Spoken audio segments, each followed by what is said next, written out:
할렐루야. 예, 오늘 참 좋은 날입니다.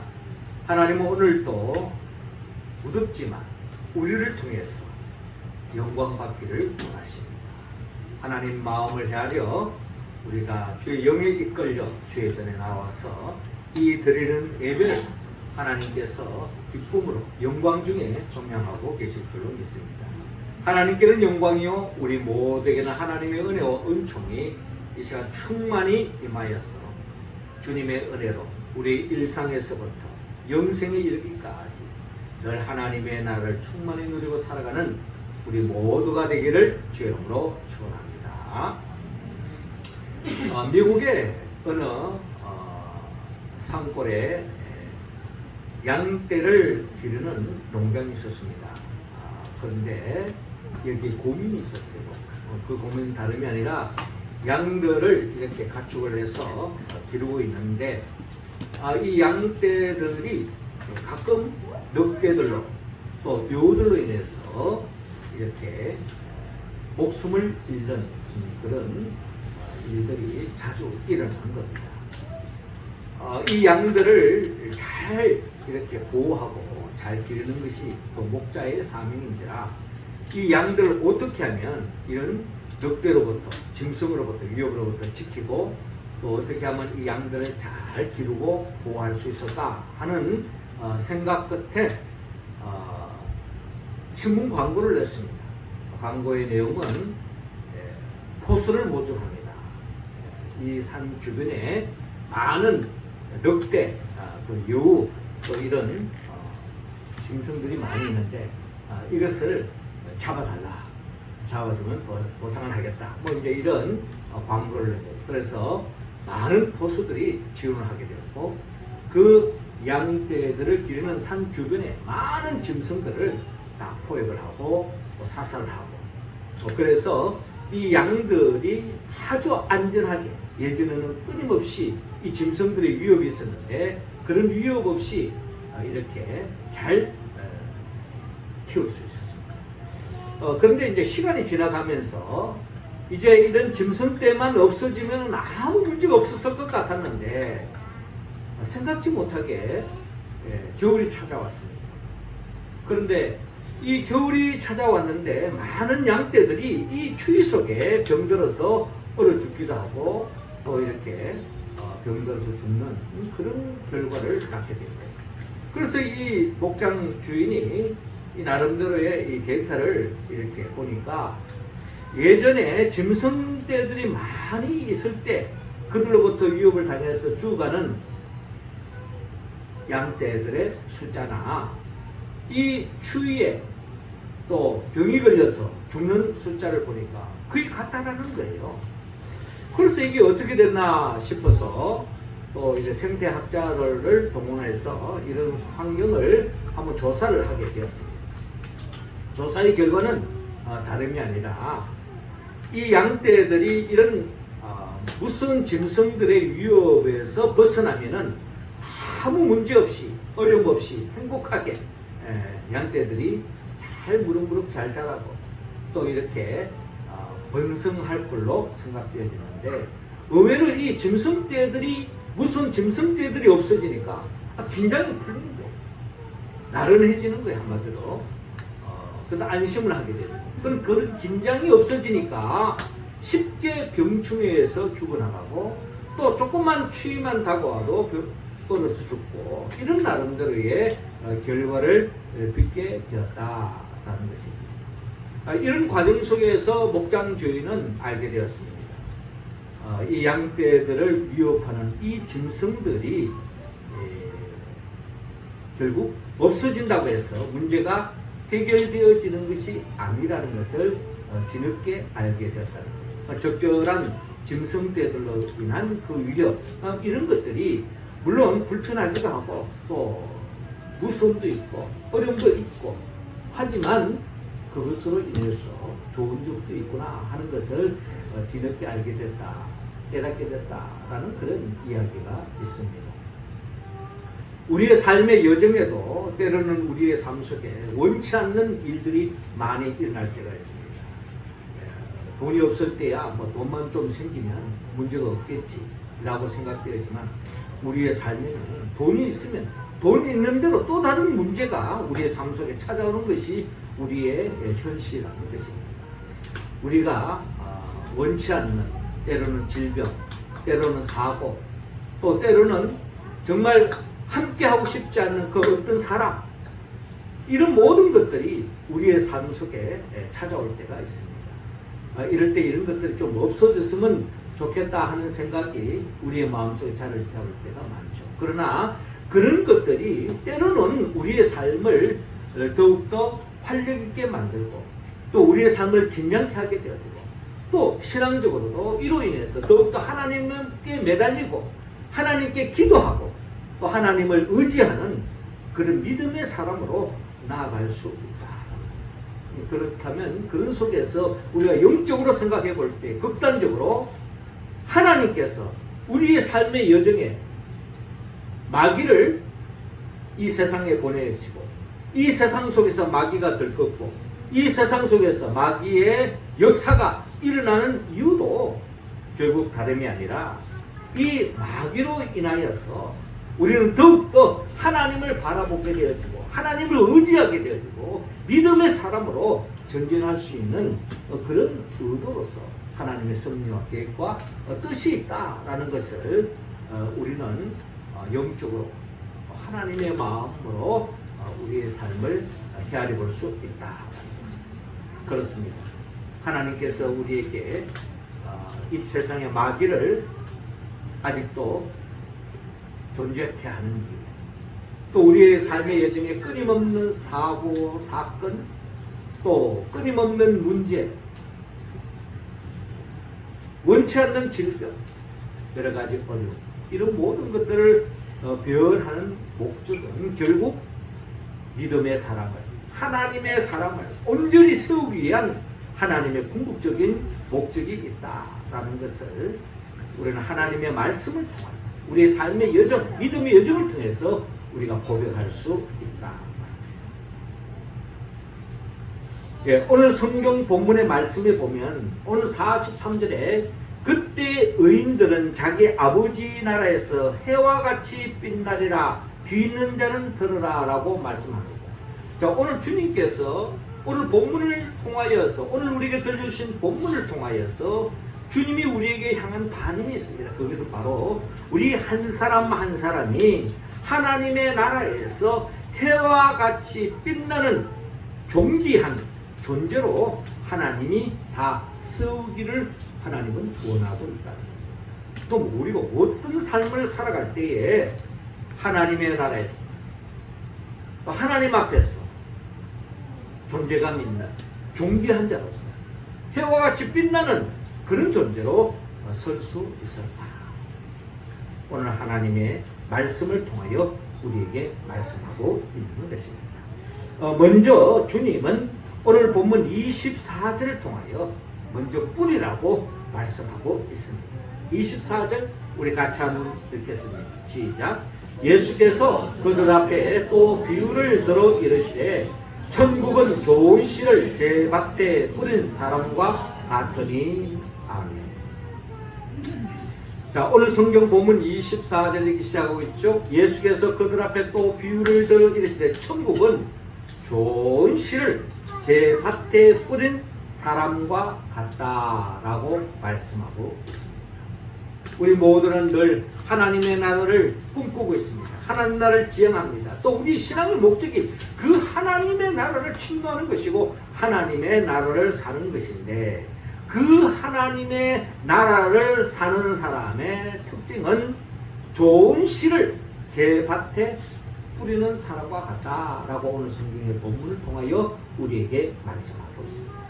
좋은 씨를 제 밭에 뿌리는 삶, 뿌리는 사람, 그 씨를 뿌리는 사람, 이런 삶이 바로 하나님의 나라를 사는 사람의 특징이다라고 말씀하고 있는 것입니다.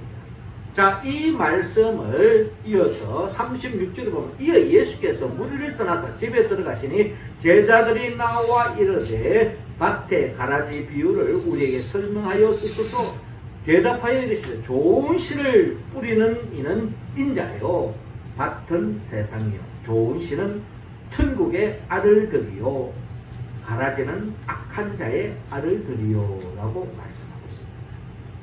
그러니까 주님이 이 세상에 좋은 씨를 뿌리러 왔다는 거예요.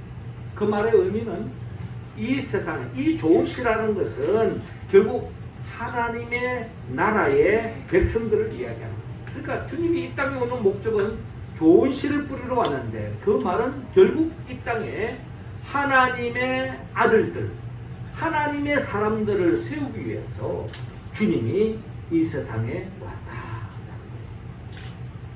그 주님이 이 땅에 오신 목적은 결국 하나님의 사람들을 세우는 것이 주님이 이 땅에 오신 목적이었고 이를 통해서 하나님의 나라를 맛보게 하는 것.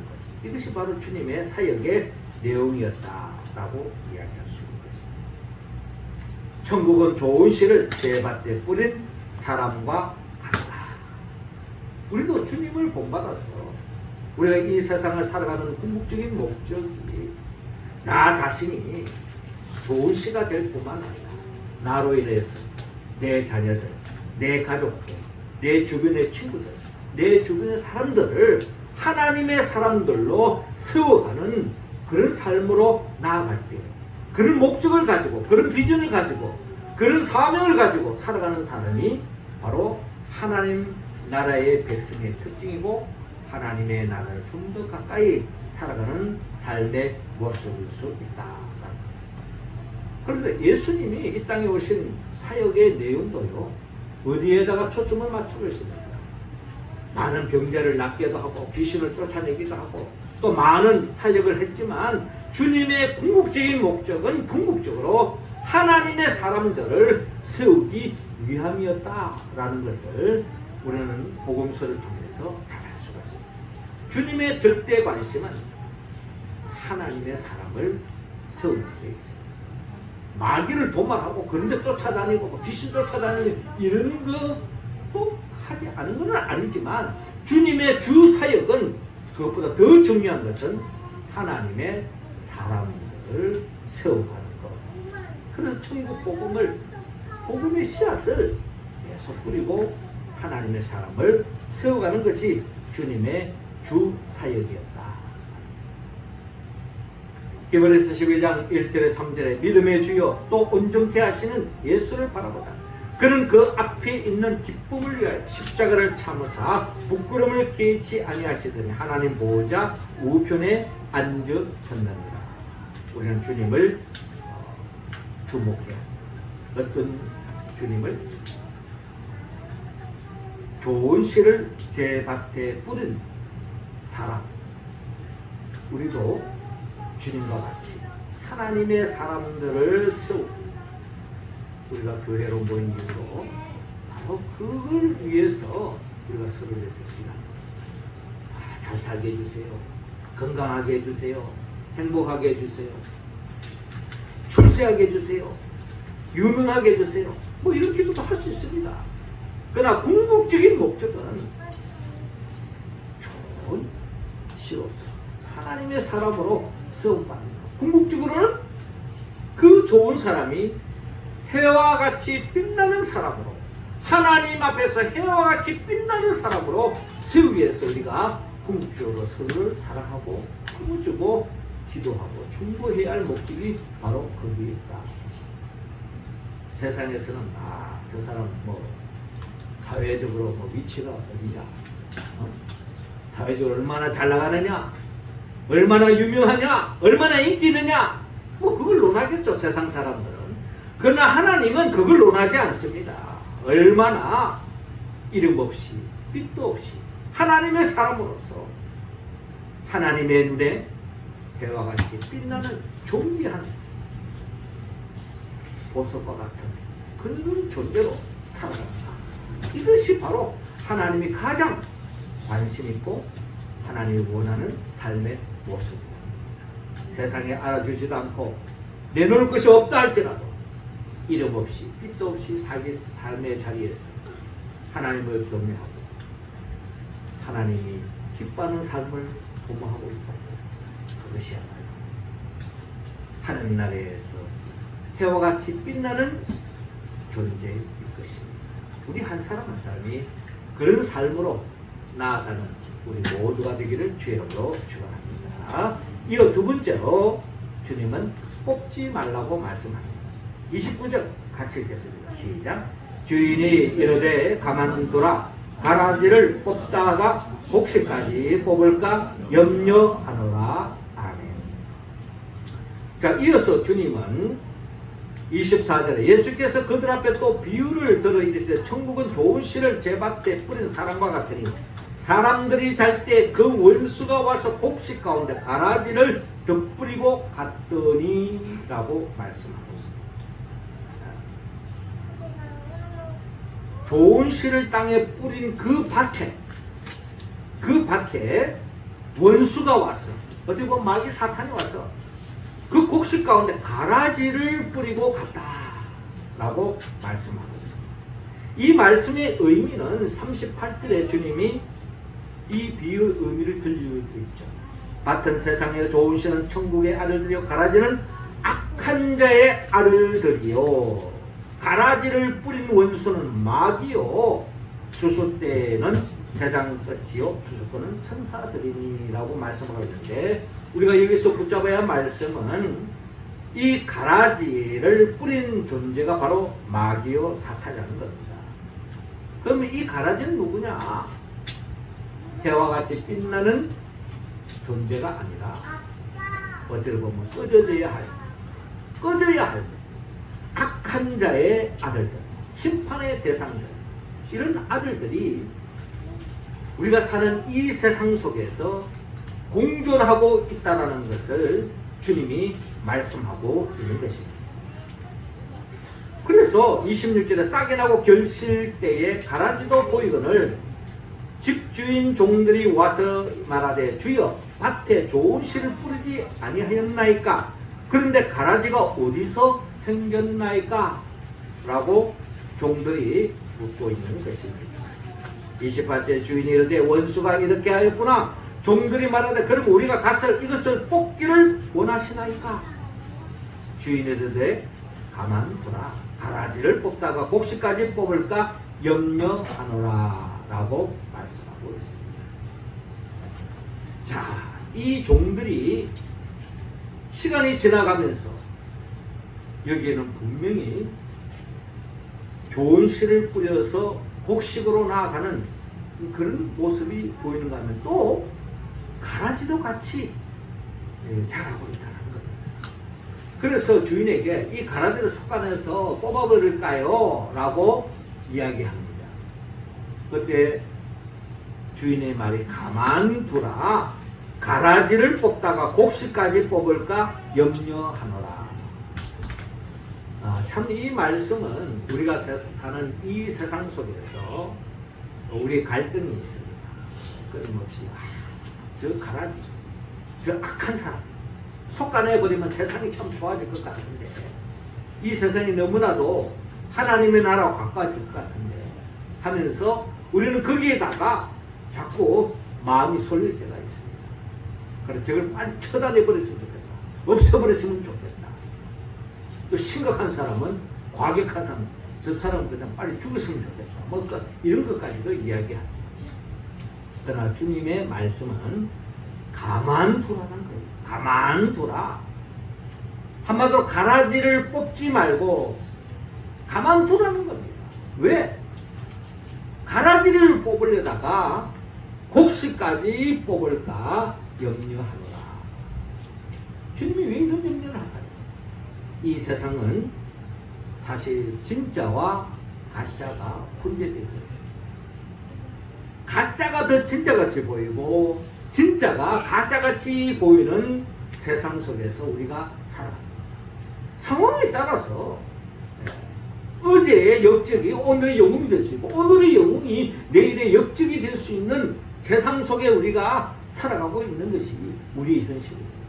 어제까지만 해도 이거는 정말 사회적, 정치적, 경제적, 민족적으로 이거는 정의다라고 생각했던 것이 상황이 바뀌면 한순간에 그 정의가 한순간에 불의가 될 수 있는 것이 이 세상 흐름이다라는 것입니다. 그러니까 우리가 우리의 잣대를 가지고 나름대로 이 가라지를 뽑다가 이 가라지는 참 좋겠는데 자칫 알곡을 뽑을 수도 있는 것이 우리의 시각이요, 우리의 시선입니다. 그러니까 주님은 자꾸 이 네가 생각하는 그 가라지를 뽑는데 거기다가 신경 쓰지 말고, 거기다가 시간을 쏘지 말고, 거기다가 힘을 쏟지 말고, 그것이 있지만 그대로 놔두고 곡식 기르는 데에 그 힘을 씌워라. 물론 그러다 보면 가라지도 잘 자라겠죠. 그러나 이제 이어지는 말씀은 결국 주님의 때가 있다. 심판의 때가 있기 때문에 그거는 네 할 바가 아니고 심판은 하나님의 손에 달려 있는 거고, 네가 해야 할 바는 가라지에 힘쓰지 말고, 거기에 신경 쓰지 말고 거기에 내려놓고 곡식을 더 잘 자라도록 네가 또 그 물도 잘 대주고 비료도 잘 뿌려주고 거름도 잘 주고 병충해도 쫓아내고 이런 나름대로 곡식을 잘 자라는데 집중해라 하는 말씀의 의미로 주님께서 우리에게 말씀하고 있는 것입니다. 진주라는 소설이 있죠. 이 영롱한 진주를 하나를 발견했는데 여기에 집이 하나 있어요. 그래서 이제 이 영롱한 이 진주를 포명하기 위해서 이 진주를 조그마한 집을 없애기 위해서 이렇게 갈았습니다.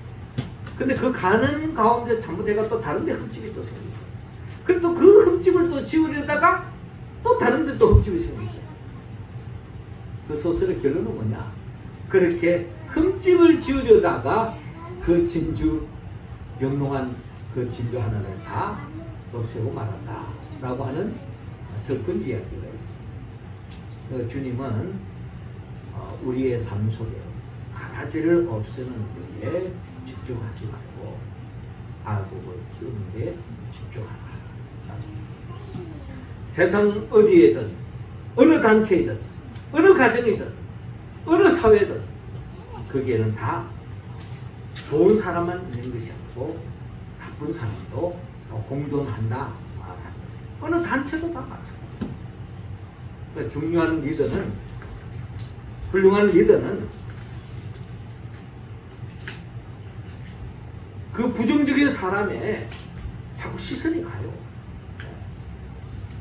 그런데 거기에 마음 빼앗기지 않고 정말 긍정적인 사람에게 힘을 실어주는, 거기에 집중하는, 그것이 바로 훌륭한 리더다.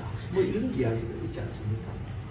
그와 마찬가지로 우리의 삶에도 어느 사람이든 다 단점과 장점을 가지고 있는데 단점에 자꾸 거기를 부각시키고 그걸 자꾸 고치는 데 힘쓰는 것보다 그 사람의 장점을 부각시키고 장점을 자꾸 맞춰주면 그 사람이 더 빛나는 존재가 될 수 있다라는 말씀으로 우리는 이야기할 수 있는 것입니다. 가만두라. 가라지를 뽑다가 곡식까지 뽑을까 염려한다. 우리의 관심이 가라지에 마음 빼앗기지 말고 곡식을 더 힘쓰고 하나님의 사람에게 더 위에서 사랑을 쏟고 힘을 쏟는 우리의 모습이 다 되기를 주님은 원하고 있습니다. 이어서 마지막 세 번째로 주님은 기다리라고 말씀하고 있습니다. 30절 우리 다 같이 했습니다. 시작. 둘 다 추수 때까지 함께 자라게 두라. 추수 때에 내가 추수꾼들에게 말하기를 가라지는 먼저 거두어 불사르게 단으로 묶고 곡식은 모아 내 곡간에 넣으라 하리라. 아멘. 자, 이어지는 본문 30절을 보니까요, 둘 다 추수 때까지 함께 자라게 두라. 추수 때에 내가 추수꾼들에게 말하기를 가라지는 먼저 거두어 불사르게 단으로 묶고 곡식은 모아 내 곡간에 넣으라 하리라. 하나님의 때가 있다는 거예요. 추수 때가 있다는 거예요. 이 역사의 종말이 있다는 것을 주님은 우리에게 분명히 말씀하고 있습니다. 이 역사적 종말을 인식하고 살아가는 사람은 바로 하나님 나라의 백성의 특징입니다. 왜냐하면 이 세상을 살아가는 동안에는 사실 이 세상은 가짜가 더 판치는 세상으로 보일 때가 많이 있습니다. 악한 자가, 수단과 방법을 가리지 않는 자가 더 많은 것을 챙기고 더 많은 것을 취하고 더 높은 자에 오르고 더 큰 권력을 잡고 수단과 방법을 가리지 않는 양심이 없기 때문에 어떤 수단과 방법을 가리지 않더라도 그 권력, 그 돈, 그 세상 그 무엇을 잡기 위해서 몸부림치고 그래서 그런 사람들이 이 세상에 덕사하는 것 같고 잘 나가는 것 같아요. 그러나 주님은 살아계시고 주님은 심판주로 이 역사에 반드시 때가 되면 추수를 하시고 때가 되면 그때마다 하나님께서 정화하시고 심판하신다라는 것을 우리에게 말씀하고 있는 것입니다. 처음에는 곡식이나 가라지나 도찐개찐 그것을 보면 잘 몰라요. 그러나 때가 되어지면 곡식과 가라지는 드러납니다. 특히 추수 때가 되어지면 드러나죠. 알곡들은요, 곡식이 찬 알곡들은 때가 되면 어떻게 됩니까? 추수 때가 되면 알이 꽉 차가지고 고개를 숙입니다. 그런데 가라지는 안에 텅 비어져 있기 때문에 겉으로 보기에는 똑같아요. 그런데 안이 텅 비어져 있기 때문에 뻣뻣하게 고개를 들고 교만한 모습으로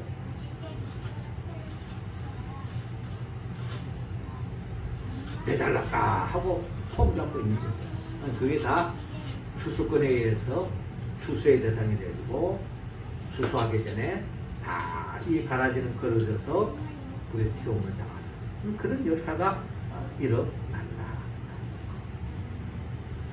예수님의 제자들로 12명이었지만 우리가 궁극적으로 생각하면 결과적으로 봤을 때 결국 가룟 유다가 가라지가 되고 말았습니다. 가룟 유다 가짜요, 가라지죠. 그래서 가룟 유다인가? 가룟 유다가 어떻게 보면은 주님의 입장에서 그 공동체의 재정을 맡을 정도면 신뢰할 만한 사람을 맡기잖아요. 정확한 사람, 정직한 사람. 근데 그 가룟 유다가 돈의 유혹에 빠져서 결국에는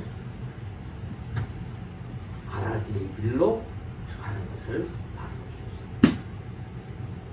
악한 자가 더 잘 되려는 것 같은 이 세상에 살고 있지만 목적을 위해서 수단과 방법을 가리자는 사람들이 더 빨리 목적을 성취하고 더 빨리 수완이 좋아가지고 잘 사는 것 같지만 잠언서 2장 22절은 분명히 말씀합니다. 너는 악을 갚겠다 말하지 말고 여호와를 기다리라. 그가 너를 구원하십니다. 의인을 구원으로 끝날까요? 악한 자는 반드시 하나님의 때에 하나님이 심판하신다는 겁니다.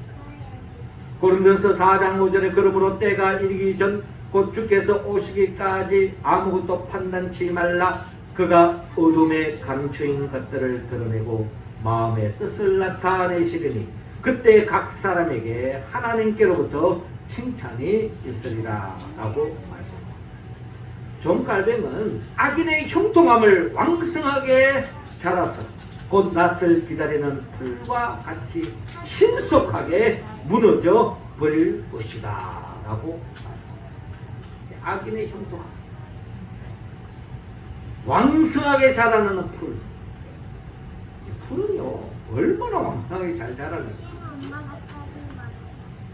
저도 뭐 농사는 지어보지 않고 텃밭을 키워보면 이 풀들이 얼마나 왕성하게 자라는지. 지금도 한번 비가 오고 나면 그렇게 뽑아도 그렇게 잘 자랍니다. 악인의 형통함이 이렇다는 겁니다. 밭에 풀과 같이 왕성하게 자란다. 그러나 때가 되면 신속하게 뱀을 당합니다. 30절에 둘 다 추수 때까지 함께 자라게 두라. 추수 때에 내가 수수꾼들에게 말하기를 가라지는 먼저 거두어 불사르게 단으로 묶고 곡식은 모아 내 곡간에 넣으라 하리라 라고 말씀합니다. 그렇습니다. 지금 그 누가 알아주지 않았습니다. 믿음의 길을 걸어간다고, 정직하게 산다고, 하나님을 경외한다고, 하나님 뜻대로 산다고 세상 사람들이 박수 쳐주고 알아주고 하나님 뜻대로 산다고 해서 재산이 쌓이고 통장에 돈이 막 쌓이고 그러지 않습니다. 이름 없이 빛도 없이 예수 믿어도 별 변화도 없는 듯한 믿는 자나 믿지 않는 자나 거기도 그런 삶을 우리는 걸어가고 있습니다. 살아가고 있습니다. 그러나 때가 되어지면 주님께서 분명히 말씀합니다. 하나님 앞에서 해와 같이 빛나리라 라고 말씀합니다. 사랑하는 성도 여러분, 하나님은 우리 모두가 좋은 씨로 뿌림을 뿌려주셨고 하나님의 자녀로 우리를 불러주셨고 하나님의 자녀로 세워받았습니다. 그 하나님의 자녀, 하나님의 때에 하나님 나라에서 해와 같이 빛나는 존재로 온전히 세움받기를 이 무더운 여름에 주님은 우리에게 말씀하고 그리고 위해서는 우리가 좋은 씨가 되어주고 좋은 씨로서 좋은 하나님의 사람들을 세워가는데 우리를 힘써야 할 것입니다. 그리고 가라지에 너무 신경 쓰지 말고 가라지를 뽑는데 시간 소비하지 말고 더욱더 곡식을 키우는데 힘쓰기를 주님은 원하고 있습니다. 그리고 더 나아가 하나님의 때가 있다는 것을 기억하고 출세 때가 있다는 것, 하나님의 심판대가 있다는 것을 기억하고 믿음의 길을 묵묵히 나아가기를 주님은 원하고 있습니다. 우리가 어떻게 이 말씀을 온전히 응답할 수 있을까? 우리는 성령의 도움을 받지 않고는 우리는 이 길을 걸어갈 수가 없습니다. 성령은 예수부터의 영입니다. 예수님은 누구입니까? 예수님은 우리를 위해서 천지 만물을 창조하시고 하나님의 자녀로서 영생을 누리고 하나님 나라를 풍성하게 영원히 살기를 원했지만 아담과 하와가 지은 그 죄로 말미암아 그 원죄로 인하여 우리 모두는 그 복을 누리지 못하고 인생으로 전락되고 말았지만 그 죄를부터 우리를 건져주기 위하여 주님은 친히 인간의 몸으로 오셨어요. 우리 죄를 대신 짊어지고 십자가에 못 박혀 죽었습니다. 그리고 죽은 자 가운데 3일 만에 부활하시고 성천하시고 지금도 하나님 보호자 편에서 믿음이 길을 걸어갈 수 있도록 하나님의 자녀답게 살 수 있도록 성령을 보내주십니다. 그 성령을 갈망하고 그 성령의 도움을 받고 믿음의 길을 걸어가는 주의 백성들을 영원한 하나님의 나라로 인도하기 위하여 장차 제1마에 오실 예수 그리스도 그분의 영도에서 성령의 도움을 받습니다. 매일매일 삶의 자리에서 좋은 씨로서 좋은 씨를 뿌리고 좋은 하나님의 사람들을 세워가는 이 삶의 앞장설 뿐만 아니라 가라지에 자꾸 신경이 가고 마음이 끌리고 거기에 자꾸 힘을 쏟는 것을 내려놓고 더욱더 곡식에 힘을 기울이고 하나님의 사람을 세우는데 힘쓰고 그리고 하나님의 때를 기다리며 믿음의 길을 걸어가는 우리 모두가 되기를 주의 이름으로 축원합니다. 기도하겠습니다. 하나님 아버지, 이 시간 우리 각자 한 사람 한 사람의 성령의 기름을 부으시고 성령 충만함을 더하여 주시어서 우리 모두가 좋은 씨가 될 뿐만 아니라 좋은 씨를 뿌리는 사람처럼 하나님의 사람들을 세워가고 그 하나님의 사람들을 세워가는데 더욱더 전심 전력을 다하여 가라지의 마음 빼앗기지 않게 하여 주시고 묵묵히 하나님의 때를 기다리며 믿음의 길을 걸어가는 우리 모두가 되게 하여 주옵소서. 예수님의 이름으로 기도드립니다. 아멘.